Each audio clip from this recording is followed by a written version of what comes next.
Hi friends, can we have a little bit of a heart to heart? Let's talk about the hypocrites. I've met a lot of lovely people that have said, can't go to church, I just can't deal with all the hypocrites. There's too much hypocrites in the church, the whole of them is hypocrites. Friends, hypocrites never stop you from going to work.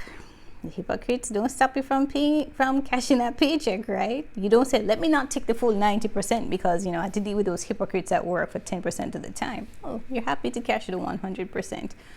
They're hypocrites at work. They're hypocrites at the supermarket, and we still go there, don't we? Because I like to eat, and regardless of whether or not my cashier or whoever stocked the shelf was a hypocrite or not, need my cereal or whatever it is you're buying, right? Hypocrites don't stop you from going to the supermarket.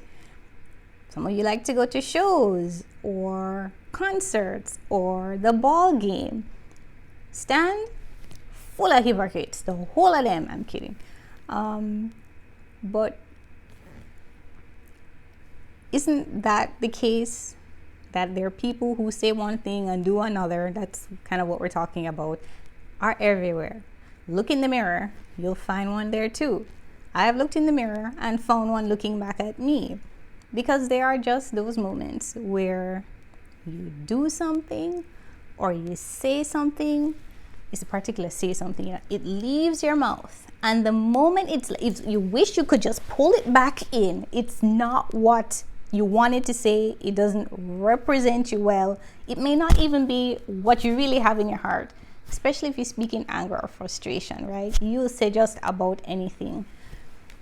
Friend, can we just be a little honest about this thing and quit already with the hypocrites? It's one of those excuses that don't have a great deal of weight to them. We just kind of throw it out there because it sounds safe and it makes you sound a little self-righteous, doesn't it? Because I'm not a hypocrite, I don't want to associate with the hypocrites, and this is why I don't want to go. No, you don't want to go because you're afraid of what you might have to give up. You're afraid of being caught in those moments where you're doing or saying something that doesn't represent you well. And there's nothing like an unbeliever to point out what it is you're doing or saying that's not very Christian. It's amazing. They don't have anything to do with the walk, but they're the first ones to point out when you're not doing it right. Jesus wouldn't be happy with that. Or Christian wouldn't say that. How many times? Oh, and it burns because they're right. They're absolutely right. We are still in the flesh, right? It's a matter of we have been saved, we are being saved, and we will be saved. This Christian walk is a process. And it's not 24/7 that we get this right. When you are a little bit more mature in the walk, you learn to have grace for what people are doing and saying that don't represent the Lord well, because we've been there, we are there, and we will be there. There is going to be some point in the future where I will, I don't really want to, but do or say something that is not going to represent the Lord well, and it will burn and sear my conscience later, and I'll have no other recourse. You just have to repent, get up, and try and do it better. The Lord doesn't expect perfection. He knows we can't achieve it. That's why he had to come. But he does want your persistence. Keep trying. Keep getting up. Keep dusting off. Keep saying I'm sorry. Keep trying to make it right. Sometimes you just have to bite the bullet. Be humble and say, you know what, you're right. I shouldn't have said that. I'm so sorry. That's the correct response for a Christian wouldn't do that. Instead, you kind of want to puff up and defend yourself. There's no defense. You're probably right.